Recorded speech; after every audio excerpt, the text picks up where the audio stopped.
bass fishing at its best. It's proudly brought to you by Yamaha VMAX Super High Output 4-stroke motors, Josini Tiger Lodge, the Kariba of South Africa, and McChrystal Insurance, ensuring your freedom to play.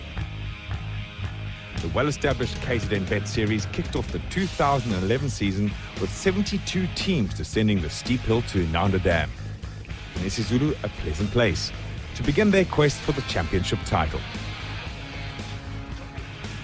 Teams arrived in overcast and still conditions, and as they made ready for the launch, we got some thoughts as to what lay ahead. The dam's approximately 96% full. We have overcast weather conditions at the moment, which is pretty good for a shallow water bite, which we hope is going to happen early on. The fishing is extremely tough. I would estimate that the average bag is going to be in the region of 3 to 3.5 kilograms.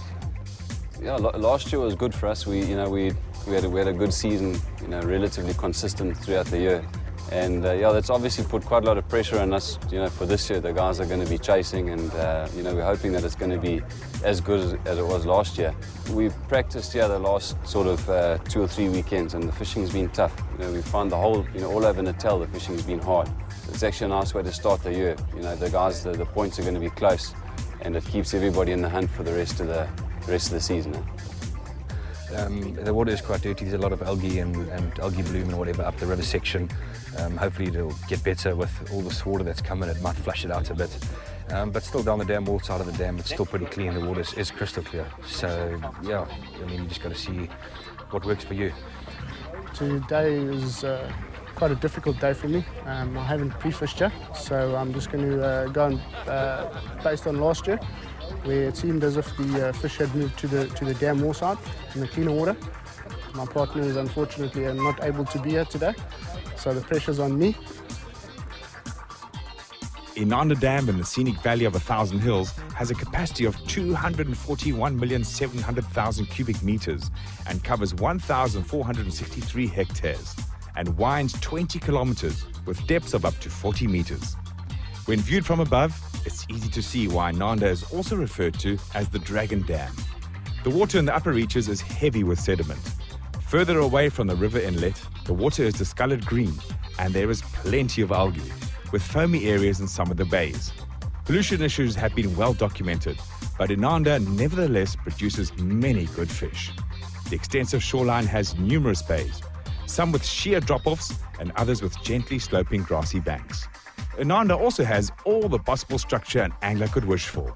In the shallower sections, there are trees above the water, and elsewhere, plenty of submerged timber. And teams need to be careful navigating shallower sections. The McChrystal Insurance rules of the tournament: 2 anglers per team, 8 hours of intense fishing, 300 millimeters minimum length per fish, 5 fish limit, heaviest bag wins, 21,250 rands in cash and prizes up for grabs. Teams line up and then race off according to their draw numbers in the hopes of securing the best fishing spots. Anticipations are massively high, nerves are up. It's exciting, I can tell you that. Let's get ready to go then. Way up the windy section toward the river inlet, Grant Hewitt of Team Goya Rough Thumb is flying solo today, as partner Garth has a newborn baby at home. So what's happened here now in Inanda, we're obviously in the summertime rains and what have you.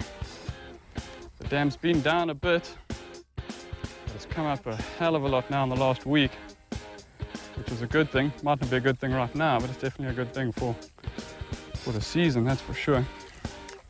We've got a lot of new flooded vegetation. See, the water's quite green. That's from the algae that blooms now in the summertime months. A lot of people get scared off by it, but I think it's everything good about it, that's for sure. Creates a bit of a barrier between the fish and the sunshine. That's always a good thing.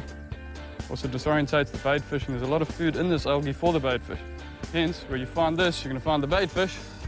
And according to the book, where you find the bait fish, you find the bait. I did practice up here last week.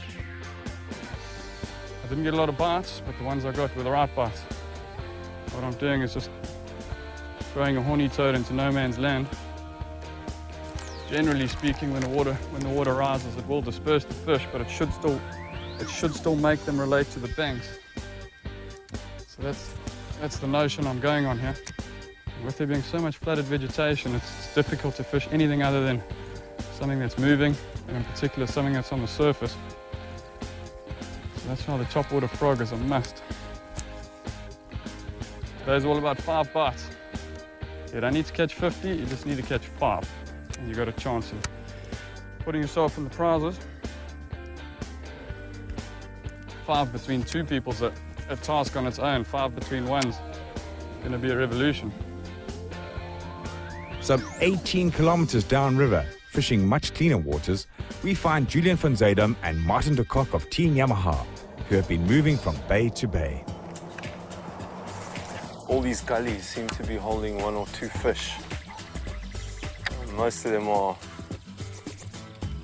small or undersized, but there's the odd good one that came out. We're yet to connect with a good one though. Still scratchy.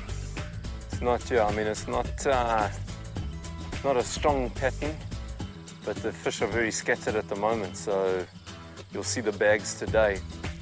There's not going to be 9 kg bags weighed, like there normally is for an ender. How's that kingfisher eating on bite there? No, it looks right, eh?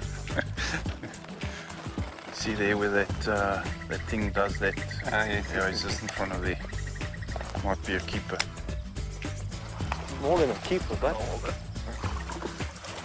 take a listen. I saw that dark patch I there. tuned you, there's some weed there. Well done. You get 5 fish like that and you're off to a good start. We've tried the same thing in 3 or 4 different bays, and I mean, it's given us a keeper and we've seen 1 or 2 other fish, but nothing substantial, so we're not going to leave it at that. We're going to try change the game plan a little bit, change the location on the dam, go into the midsection and see what that's got to offer. We're not just going to stick with this, doing the same thing over and over again, because you're going to come horribly left. I think the better fish will definitely come shallow today. Might be far and in between, but the better bites will be in the shallow water. These are the things that have been knocking us all the time. Tiddlers, keep away. The bet is powered by Yamaha VMAX super high output 4-stroke motors.